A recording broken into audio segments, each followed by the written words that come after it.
하나님 말씀 마태복음 15장 21절에서 28절 말씀을 읽겠습니다. 마태복음 15장 21절에서 28절입니다. 예수께서 거기서 나가사 두로와 시돈 지방으로 들어가시니 가난한 여자 하나가 그 지경에서 나와서 소리질러 이르되 주 다윗의 자손이여 나를 불쌍히 여기소서 내 딸이 흉악하게 귀신 들렸나이다 하되 예수는 한 말씀도 대답하지 아니하시니 제자들이 와서 청하여 말하되 그 여자가 우리 뒤에서 소리를 지르오니 그를 보내소서. 예수께서 대답하여 이르시되 나는 이스라엘 집에 잃어버린 양 외에는 다른 데로 보내심을 받지 아니하였노라 하시니 여자가 와서 예수께 절하며 이르되 주여 저를 도우소서. 대답하여 이르시되 자녀의 떡을 취하여 개들에게 던짐이 마땅하지 아니하니라.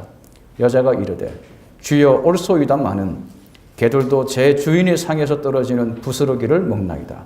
하니 이에 예수께서 대답하여 이르시되 여자여 내 믿음이 크도다. 내 소원대로 되리라 하시니 그때로부터 그의 딸이 나으니라. 오늘 말씀 제목은 큰 믿음입니다. 먼저 우리 신자들이 우리 이성교 집사님을 중심으로 해서 지난 주에 청년관 그리고 유년관에 있는 등은 여기 본당으로 올라오는 계단에 있는 등을 다 교체를 했습니다. 우리 아이들도 같이 협력하고 해서 되게 밝아졌습니다. 수고해 주셔서 감사하고 교회를 더 사랑하고 또 가꾸는 일에 더 충실한 주님의 종들이 됐으면 참 좋겠습니다. 그리고 이 사실을 꼭 알려야 될 것 같습니다. 저희가 작년 초에 우리 이 교회당 이전과 관련하여 결의를 하고 진행을 시켰는데 아마 그 진행 상황이 어떤지 궁금하실 것 아니에요. 그죠? 우리가 염두에 두었던 그 땅 주인과 이렇게 지속적으로 이렇게 6개월 뭐 가까이 이렇게 접촉을 하고 시도를 했지만 그쪽에서 거의 팔로 이사가 없고 판다면 우리가 원하는 가격은 아니고 그 이상으로 받으려고 했고요. 그리고 우리 교회가 있는 이 부지를 파는 거는 우리가 생각하는 것보다 훨씬 적은 금액으로 살려고 하는 사람이 있어서 그게 거의 진행이 되지 못했습니다.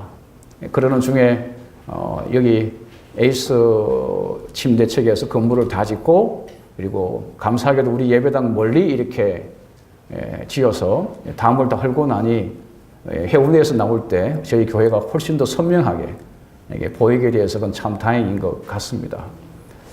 그 이후에 교회 전반에 대한 문제는 제가 있는 동안에 이렇게 마무리를 지었으면 참 좋았을 텐데 그렇게 되지 못한 것을 대단히 죄송하게 생각하고요. 새로 부임하시는 목사님과 잘 의논해서 교회가 더 나은 미래로 나아갈 수 있기를 간절히 바랍니다. 에이스 측에다가 우리 예배당과 가까운 이쪽 주차장 10면을 저희가 좀 사용할 수 있게 해달라고 저희가 이렇게 요청을 했고요. 필요하면 그 요금도 그 비용도 우리가 드리겠다고 했고 의논해서 연락 주겠다고 했습니다. 기도해 주시면 감사하겠습니다. 이쪽 면 10면은 토요일 날, 그러니까 안식일 날 오후 1시 반까지 우리가 쓸 수 있게 해주시면 고맙겠다라고 제안을 한 거니까 기도해 주시면 감사하겠습니다.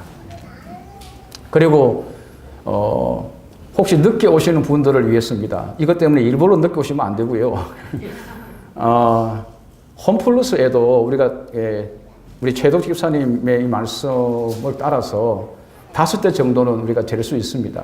그 쿠폰이 있기 때문에 혹시 사등선 늦게 와도 주차하기가 곤란하면 여기 홈플러스에 이렇게 주차해도 됩니다. 한 5대 가량은 이게 가능합니다. 그리고 우리 이쪽 예배당 우리 뒤쪽에 주차할 수 있는 공간이 몇 대 더 생겼습니다.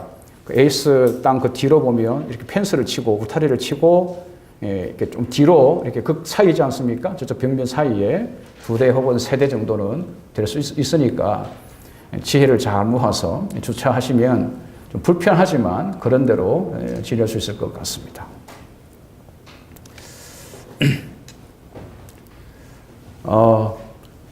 믿음에도 크기의 차이가 있을까요? 믿음이 있다, 믿음이 없다 이렇게 구별을 할 수는 있어요. 믿는 사람, 안 믿는 사람. 근데 믿는 사람 중에도 작은 믿음을 갖고 있는 사람이 있고 큰 믿음을 갖고 있는 사람이 있습니다. 오늘 읽었던 이 본문의 말씀에 의하면 이 여인을 가리켜서 예수님은 큰 믿음을 가진 여자다 그렇게 말씀하셨어요.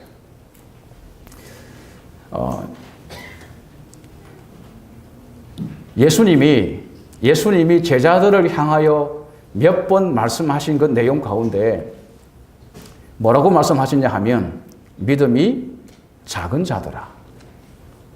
제자들을 향하여 몇 번 그렇게 말씀하셨어요. 믿음이 작은 자들아.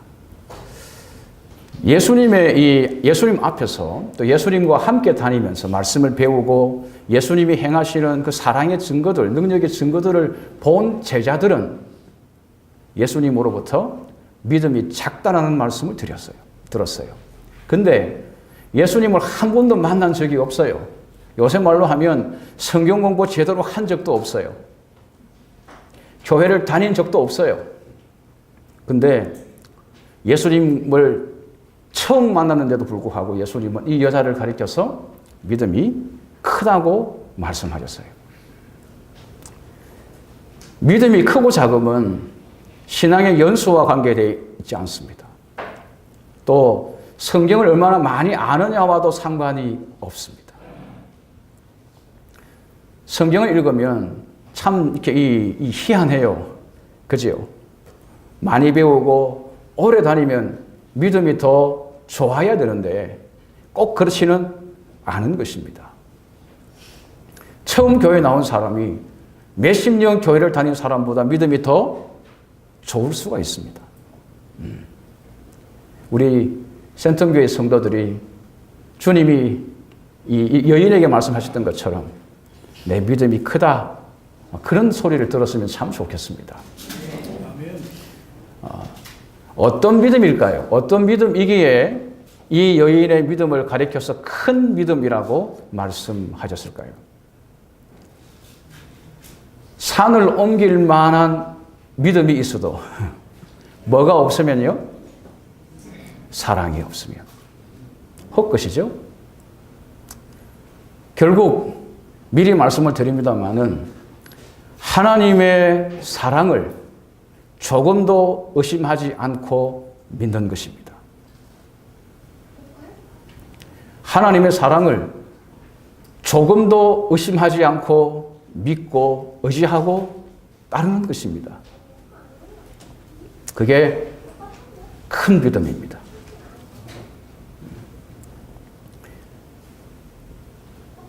이 가나안 여자는 다른 구절에 보면 수로보니게 여인이라고 이야기했습니다. 이 베니게가 페니케아입니다. 수로는 시리아고 시리아 지방 페니케아에 사는 여자입니다. 그는 유대인이 아니고 이방인입니다. 그렇기 때문에 하나님 말씀, 모세의 율법을 배운 적이 없습니다. 근데 어느 날 예수에 대한 소문을 들었고 흉악한 귀신이 들린 자기 딸을 보면서 여기 흉악히 귀신 들렸다는 말은 실제로 귀신 들릴 수도 있지만 불과 몇십 년 전만 해도 모든 병은 귀신 때문에 온다고 생각하고 심한 열병만 와도 무당불려가고 구댔던 그런 정서를 생각하시면 됩니다. 말하자면 모든 병은 귀신 때문에 온다고 생각한 것입니다. 근데 그 귀신을 쫓아내고 자기 딸을 살릴 수 있는 이는 예수밖에 없다는 생각이 들었습니다. 그의 귀에 들려오는 예수에 관한 많은 소문들이 그로 하여금 확신을 갖게 했습니다. 무엇에 대한 확신일까요? 예수가 사람을 사랑하신다. 예수는 편견의 잣대로 사람을 대하지 않으신다. 그분은 많이 배웠거나 적게 배웠거나 많이 가졌거나 적게 가졌거나 구별하지 않으신다. 그분의 사랑은 한결같고 깊고 크고 높다. 그런 확신을 이 여인은 갖게 되었던 것이지요. 그리고 예수님께 와서 자기 딸을 살려줄 것을 이렇게 요청합니다. 제가 조금 전에도 말씀을 드렸습니다마는 믿음이라고 하는 것은 신앙의 연수와 성경을 얼마나 많이 읽었는 것과 관계 있는 것 같지만 사실은 관계가 없습니다. 믿음은 머리로 인정하는 것을 넘어섭니다. 대학 교수라고 해서 성경을 가르치는 선생이라고 해서 그가 더 믿음이 있다고 말할 수 없습니다.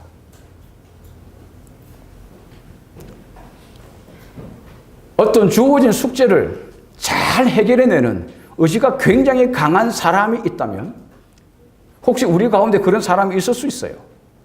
주어진 도전, 과제 누구보다도 잘 해냅니다. 그렇다고 해서 그분을 믿음이 크다고 말할 수 없습니다. 어떤 이상한 경험을 하고 감정이 좀 찌릿찌릿하고 누구 말단하게 핀이 탁 꽂히는 그런 감정을 믿음이라고 말하지 않습니다. 믿음은 하나님의 변함없는 그 영원한 사랑에 대한 확고한 태도입니다. 그게 큰 믿음입니다. 저와 여러분이 믿음 생활을 할 때는 도전이 많습니다. 위기가 따릅니다. 저와 여러분의 삶과 함께 합니다. 무슨 말이냐 하면 생활하다 보면 배고플 때가 있죠. 직장을 잃고 돈벌이가 시원찮고 생계 위협을 받을 때가 있습니다. 살다 보면 이렇게 이 사람들로부터 배반당할 때가 있죠. 마찬가지로 믿음도 그렇습니다. 때로는 주님을 향한 갈증이 있을 때가 있고요. 주님 때문에 영적으로 배고파할 때도 있습니다. 어떨 때는 주님이 나를 버린 것 같이 여겨질 때도 있습니다.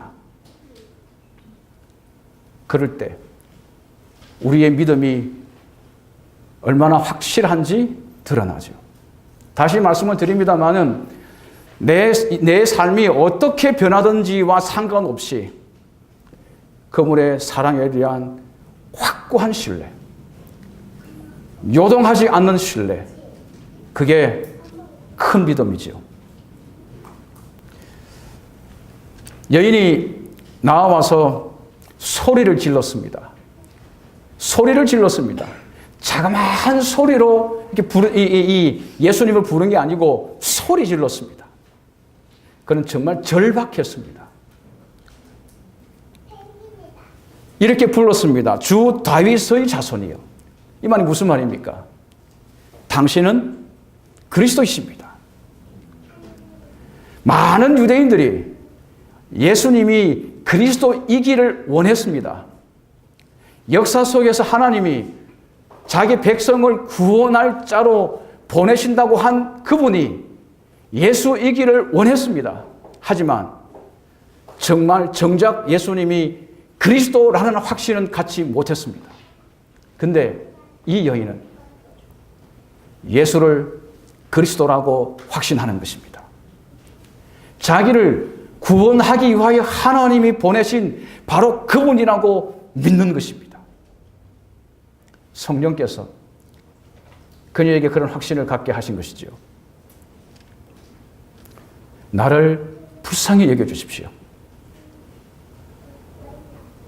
내 딸이 죽게 됐어요. 내가 죽어도 좋으니 내 딸을 살려주세요. 근데 그렇게 간절하게 소리를 지르며 예수님을 그리스도라고 고백하며 그렇게 간곡하게 예수께 구원을 요청했습니다. 당신의 손을 뻗쳐주기를, 진리의 말씀을, 사람을 살리는 말씀을 선포해 주기를. 근데 예수님의 태도가 뭐죠? 예수님의 태도가 뭐예요? 예수님이 어떻게 대하셨죠? 예수는 한 말씀도 대답하지 않았습니다. 나는 간절한데, 나는 큰 소리로 부르짖는데 예수님은 묵묵부답인 것입니다. 아무 말씀도 하지 않는 것입니다.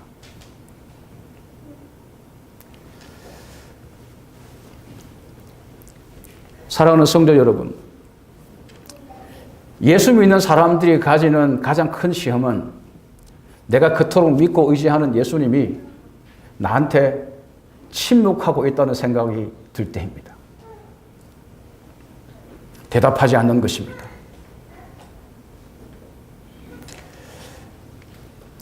왜 예수님이 이 여인의 그 간곡한 요청에 대답하지 않았을까요? 예수를 믿는다, 하나님을 믿는다고 하는 유대인들이 이방인들을 그렇게 대했습니다. 믿지 않는 사람들을 그렇게 홀대했어요. 믿지 않는 사람들을 멸시했습니다. 그들이 도움을 청하는 것에 대하여 그들은 관심을 두지 않았습니다. 그리고 거절했지요. 예수님은 유대인들이 이방인을 대하는 그 태도 그대로 이 여인에게 대하는 것입니다. 다른 사람이 나를 어떻게 대하는 것과 상관해서 나도 대하는 사람인지, 아니면 상대는 나한테 나를 멸시하고 나를 이렇게 조롱한다 할지라도 나는 그를 존중하고 아끼는 사람인지, 이 여인을 예수님이 시험하신 것입니다. 만약에 누군가가 나에게 도움을 청하는데 내가 아무런 대답도 안 해요. 어떤 경우입니까? 어떤 경우죠? 언제 대답을 안 합니까? 말귀를 못 알아먹었을 때. 그죠? 그 다음 두 번째는요. 네, 무시하는 것입니다. 네, 대답할 가치가 없다고 여기기 때문입니다. 또 어떤 경우입니까? 귀찮은 거예요. 지금 내가 너무 피곤한 거예요. 예? 대답하기 싫은 거죠. 그리고 나에게 능력이 없는 것입니다. 뭐가 없어요? 그 요구를 들어줄 능력이 없는 것입니다. 여러 경우들이 있어요.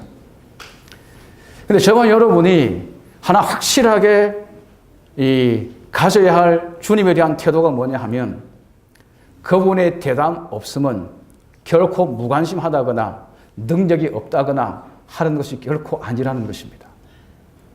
우리는 그럴 수 있지만 그분은 결코 그렇지 않아요. 사람들은 침묵을 두려워합니다. 혼자 있는 걸 좋아하면서 동시에 두려워합니다. 맞죠? 혼자 있고 싶어 하다가도 혼자라는 느낌이 오는 순간 두려움이 오죠. 제가 제 어머니를 아주 그냥 심하게 괴롭힌 적이 한 번 있었어요. 제가 원래 사람을 괴롭히는 사람이 아니잖아요. 아시다시피. 결심을 하고 저희 어머니가 저한테 어떤 말씀을 하시더라도 1절 대꾸, 대응, 대답하지 않기로 했어요. 하루가 지났습니다. 이틀이 지났습니다. 3일이 지났습니다. 4일이 됐습니다. 저희 어머니 미치려고 그래요. 제가 대답을 하지 않으니까, 아무런 말도 하지 않으니까 저희 어머니가 돌라고 하더라고요. 제가 깜짝 놀랐어요. 대답하지 않는 나 때문에 어머니가 견디지 못하더라고요. 사랑하는 성도 여러분, 하나님이 침묵하시면 우리가 어디 가서 구원 얻을까요? 어디 가서 우리의 이 속 사정을 털어놓을까요? 어디 가서 우리 마음의 쉼을 얻을 수 있을까요? 근데 주님이 침묵할 때가 있는 것입니다. 그러나 잊지 마셔야 합니다.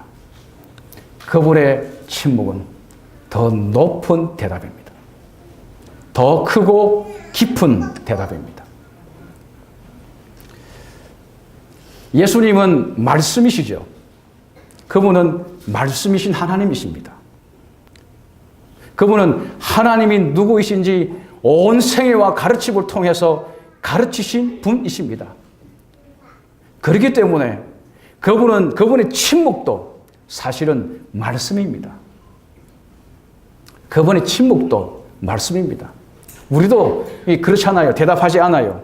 너무 뻔한 질문이기 때문에 대답하지 않아요. 어떤 경우는 그 사람이 스스로 대답을 갖고 있어요. 그래서 대답하지 않아요.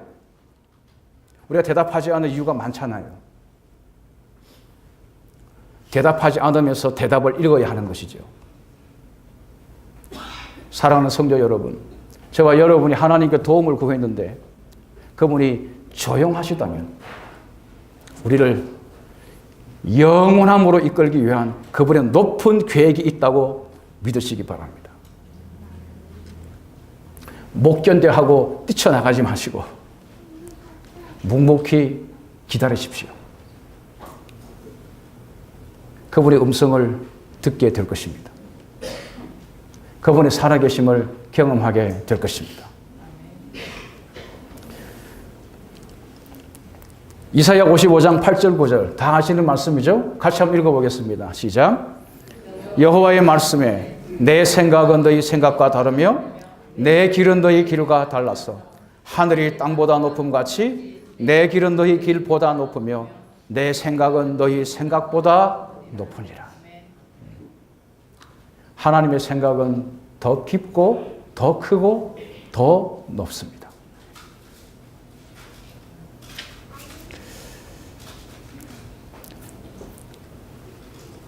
하나님이 침묵하실 때, 특별히 하나님의 침묵 때문에 이 지구의 운명에, 저와 여러분의 운명이 큰일 날 뻔한 적이 있습니다.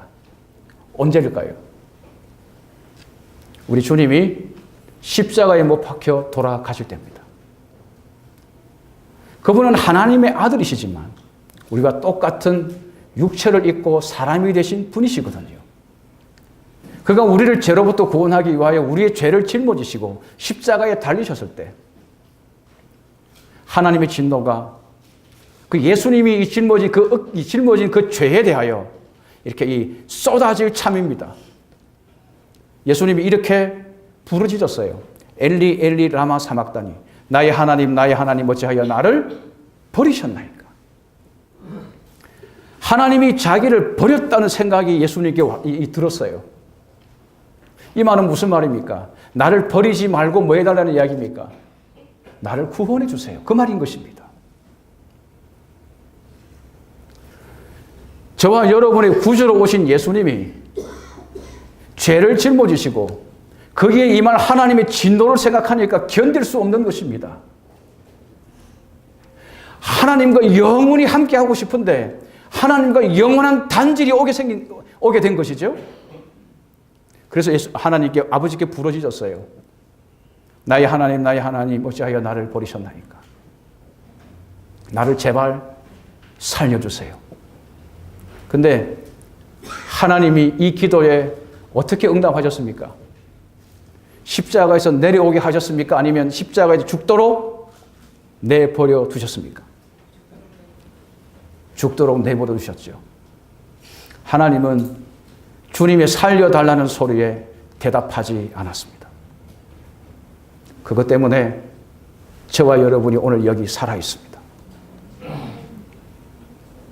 아버지께서 살려달라는 주님의 이 부르짖음에 대답하지 않은 것 때문에, 그를 죽도록 내버려 둔 것 때문에 저와 여러분이 죄 사함을 받고 영생을 얻는 거룩한 기쁨을 갖게 된 것입니다.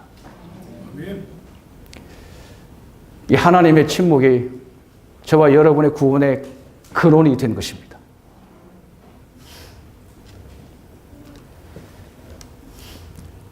아버지는 어떻게 하셨을까요? 하나님은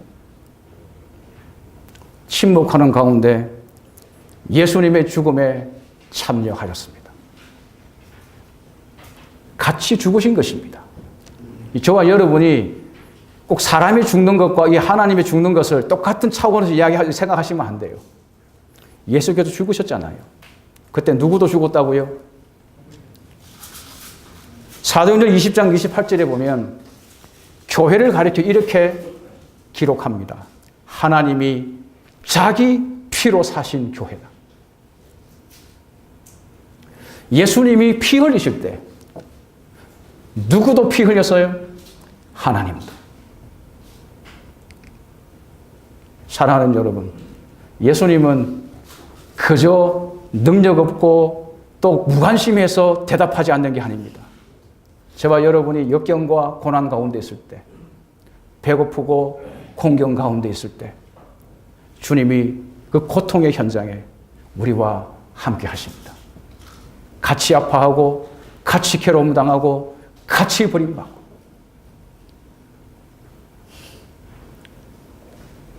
우리가 혼자가 아님을 말씀하십니다. 그러므로 이 여인의 믿음이 큰 믿음인 것은 무엇 때문입니까? 하나님의 침묵을 이긴 믿음이기 때문에 그렇습니다. 하나님이 침묵하신다고 해서 그는 하나님을 버리지 않았습니다. 하나님의 침묵 속에서 하나님의 변함없는 깊은 사랑을, 자기와 함께 고통을 겪고 있는, 아파하는, 그리고 우리를 정말 간절히 구원하기를 바라시는 하나님을 그가 믿었기 때문에 그의 믿음이 큰 믿음입니다. 두 번째는 마태복음 15장 23절 24절에 보니까 제자들이 이렇게 예수님께 청합니다. 예수님, 이 여자 귀찮아 죽겠습니다. 저절로 따라오며 뒤에 소리를 지르는데 빨리 좀 쫓아내 주세요. 아니면 요구를 빨리 들어주시고 그냥 내보내시든지. 이게 제자들입니다. 우리들이죠. 접니다. 누가 저한테 살려달라고 하면 귀찮기도 하고요. 사람들의 구원의 요청을 얼마나 많이 거부했는지 몰라요. 예수님이 이렇게 대답하십니다. 나는 이스라엘 집에 잃어버린 양 외에는 다른 데로 버려심을 받지 아니하였노라. 나는 이스라엘 사람들을 위하여 온 구주이지 이방인이 너를 구원하려고 온 자가 아니다. 이렇게 말한 것처럼 보이잖아요. 이게 유대인들이 이방인들에 대한 두 번째 태도인 것입니다. 구원은 유대인에게만 있지 이렇게 이방인에게는 없다는 것이지요. 유대인의 생각을 그대로 들어서 이 이방 여자에게 내놓는 것입니다. 두 번째 여인에 대한 시험입니다. 저와 여러분이 이렇게 대화를 나누다 보면 그의 진정성을 이렇게 느끼도록 대화하는 게 필요합니다. 저 사람이 형식적으로 대답하는지 아니면 진심을 담아서 말하는지. 저와 여러분이 그 사람의 가급적이면 그 본래 의도를 잘 이해할 수 있도록 이렇게 듣는 훈련이 필요하죠. 이 여인이 예수님의 대답 가운데 진짜 이 예수님, 이 자기를 거절하는 것이 아니라는 느낌이 오는 것입니다. 사랑하는 성도 여러분,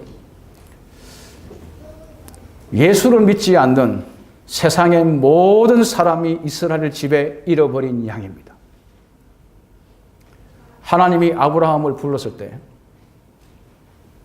바벨탑 사건을 통하여 말이 만든 사람들로 온 세상에 흩어진 바로 그들이 하나님이 구원하기를 바라는 이스라엘 집에 잃어버린 양이죠.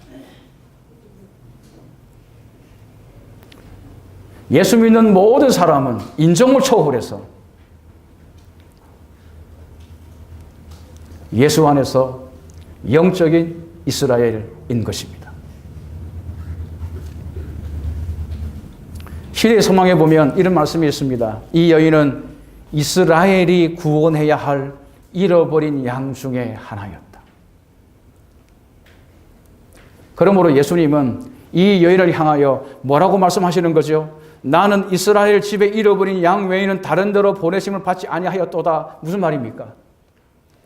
여인아, 네가 이스라엘 집에 잃어버린 양 하나이구나. 내가 너를 구원하기를 원한다. 그 말씀인 것입니다. 어쨌든 표면적으로 드러나는 거절을 이긴 믿음입니다. 예수의 본 마음을 보는 눈인 것입니다. 말 자체보단 말 뒤에 숨은 그의 감정을 읽는 것입니다. 사람을 향한 마음을 읽는 것입니다.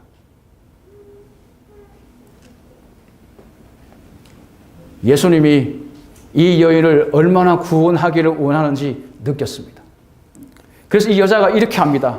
예수께 절하며, 이 절하며라는 말은 연신 굽신굽신거리는 것입니다. 그냥 절 한 번 한 게 아니고 계속해서 절을 하면서 주님 저를 도와주세요. 이게 주님 저를 도와주세요라고 하는 말은 119 부르는 것입니다. 상황이 급박합니다. 당신이 와서 나를 도와주지 않으면 내 딸아이는 죽습니다. 가장 간절한 구원의 요청을 예수께 보내고 있습니다.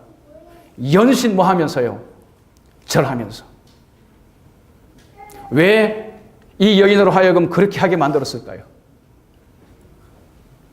그가 예수의 사랑을 읽었기 때문에 그렇습니다. 사랑하는 성도 여러분, 주님이 우리를 사랑하십니다. 혹시 대답이 없고 혹시 거절당하는 것 같은 느낌이 올 때라도 그게 그분의 본심이 아니고 그분의 본심은 우리를 살리려고 하는 것임을 잊지 않기를 간절히 바랍니다.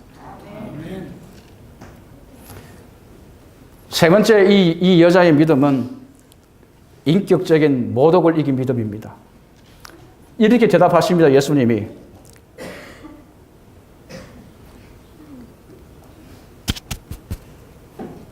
자녀의 떡을 취하여 개들에게 던짐이 마땅하지 아니하니라. 자녀의 떡을 취해서 누구에게? 개들에게 던짐이 마땅하지 않다. 무슨 말입니까? 예수님이 이 여인을 뭐 취급하고 있는 것과 같아요? 개 취급하는 것입니다. 세 번째 시험이죠.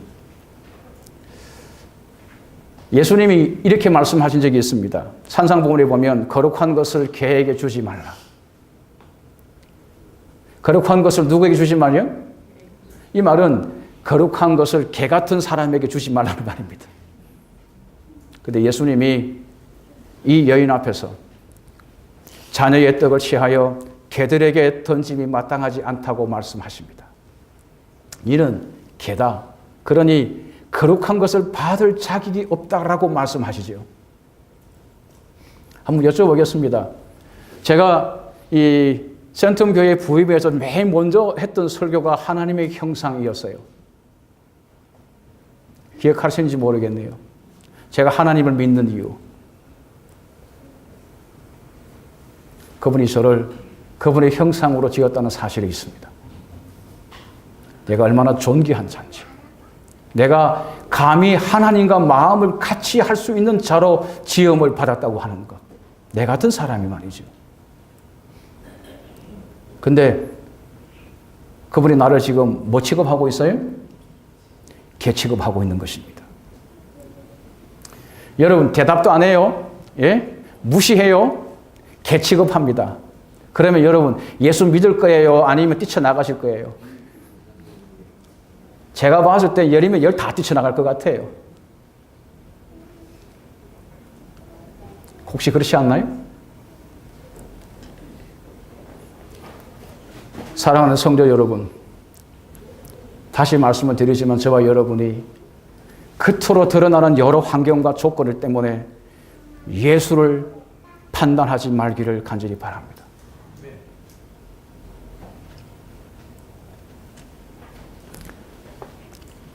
시대의 소망 2권 109페이지에 있는 말씀을 읽겠습니다. 열성이 부족한 간구자였더라면 이 대답을 듣고 전적으로 낙심하였을 것이다. 그러나 이 여인은 자기의 기회가 왔다는 것을 알았다. 예수의 표면상의 거절, 그 이면에 숨길 수 없는 긍휼하심이 있음을 그 여인은 보았던 것이다. 그래서 저와 여러분이 대화를 나눌 때는 그의 눈을 보셔야 하고 그의 표정을 봐야 합니다. 말 뒤에 있는 본심을 읽는 노력을 하셔야 하는 것입니다. 말 꼬리 잡고 늘으시면 안 된다 그 말입니다. 말하다가 조금 실수한 것 같고 그거 갖고 생사람 잡으면 안 된다 그 말입니다. 사랑하는 성도 여러분, 주님은 우리를 사랑하십니다. 우리가 영생을 얻기를 원하십니다. 거룩하기를 원하십니다. 주님과 함께 영원히 살기를 바라십니다. 우리의 필요가 채워지기를 간절히 원하십니다. 그리고 채워주십니다.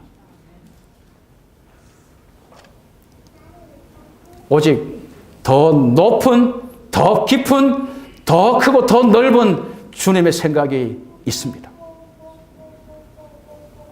그러므로 사랑하는 성도 여러분, 예수 믿다가 어떤 경우를 당해서 그분이 나에게 침묵하는 것 같고 나를 거절하는 것 같고 나를 버리는 것 같고 나를 개취급하는 것 같이 느껴질 그때라도 그분은 결코 그럴 수 없는 분임에 대하여 조금도 의심하지 않기를 간절히 바랍니다. 이 여인이 이렇게 대답합니다. 여자가 이르되 주여 옳소이다. 무슨 말이죠? 예수님이 자녀의 떡을 취하여 개들에게 주는 것 마땅하지 않다? 예, 맞아요, 예수님. 얼마나 대답합니까? 당신이 나를 개취급하다니요. 있을 수 없어요. 그렇게 하지 않았어요. 저는 당신 앞에서 개입니다. 무슨 개죠? 주인의 밥상에서 떨어지는 부스러기를 먹고 살려고 하는 그 부스러기라도 먹고 살고 싶은 당신 없으면 살 수 없는 나는 개입니다.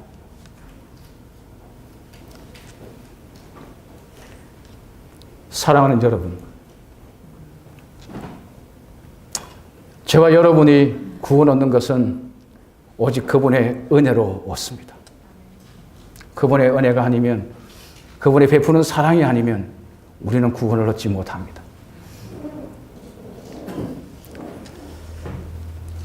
구원은 전적으로 그분의 자비하심에 의하여 주어지는 것입니다.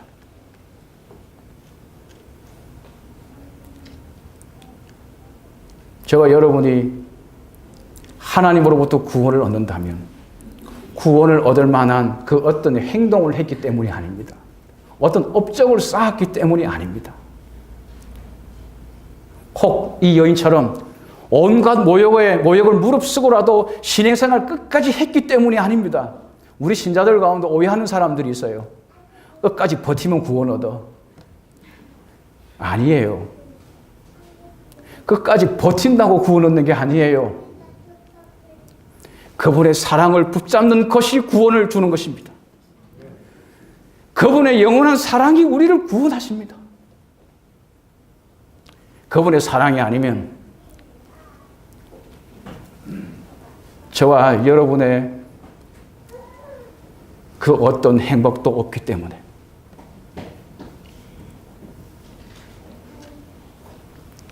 그래서 우리는 그분을 붙잡는 것입니다. 생명의 빵이 아니라도 좋습니다. 그 빵에 부스러기라도 먹을 수 있다면 족한 것입니다. 그러면 우리가 뭐 하죠? 사는 것입니다. 하나님, 저를 저 사람만큼 사랑해 달라고 말하지는 않겠어요. 당신의 사랑에 부스러기라도 주세요. 그러면 제가 살 것 같아요.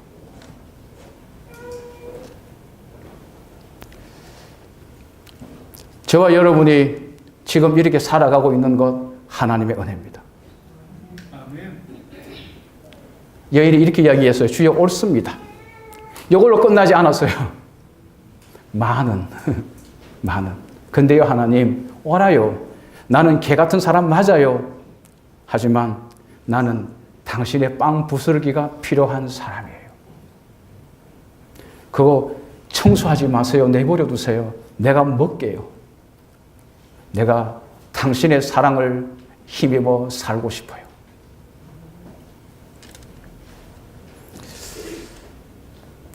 저와 여러분이 하나님의 사랑의 대상이 된 게 이게 당연한 게 아닙니다. 저와 여러분은 하나님의 사랑을 받을 만한 그 어떤 자격이 없어요. 있다고 생각하세요? 교만이고 오만이죠. 착각입니다.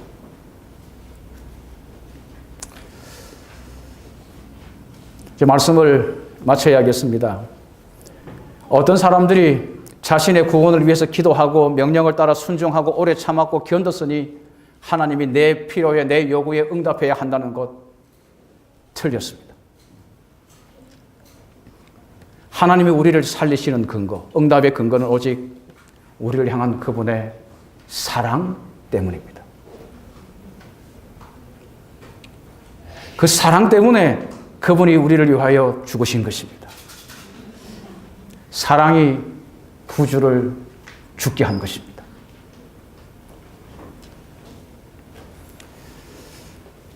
이 여인이 확고한, 이 견고한 확신이 있었어요. 그게 뭐죠? 뭐에 대한 확신입니까? 그분이 나를 뭐 하신다? 사랑하신다. 그분은 나를 사랑하신다.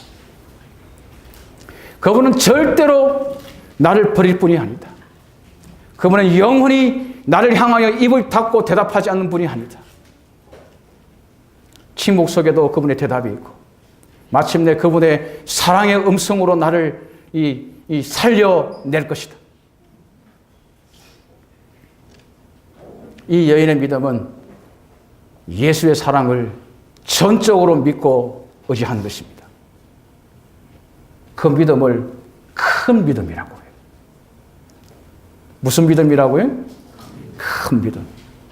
저와 여러분이 이 여인과 같은 큰 믿음을 함께 가졌으면 좋겠습니다.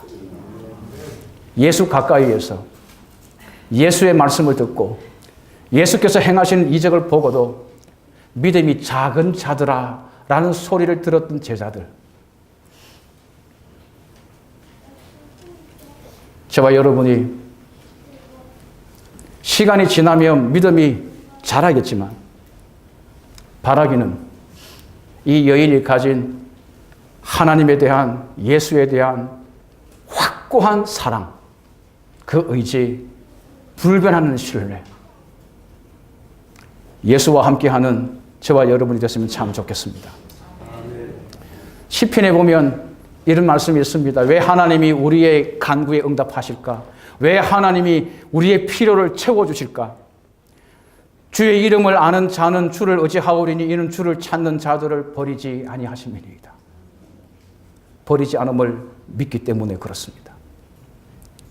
여호와여 반기시는 때에 나는 주께 기도하오니 하나님이여 많은 인자와 구원의 진리로 내게 응답하소서. 주의 사랑으로 나를 구원하소서. 저와 여러분이 하나님 앞에 살려달라고 기도할 때는 하나님, 내가 이처럼 자존심 뭉개고 그리고 주 당신 앞에 내가 무릎을 꿇고 당신이 응답할 때까지 내가 간절하게 부르짖으니 응답해 주소요가 아니고 오직 주의 사랑으로,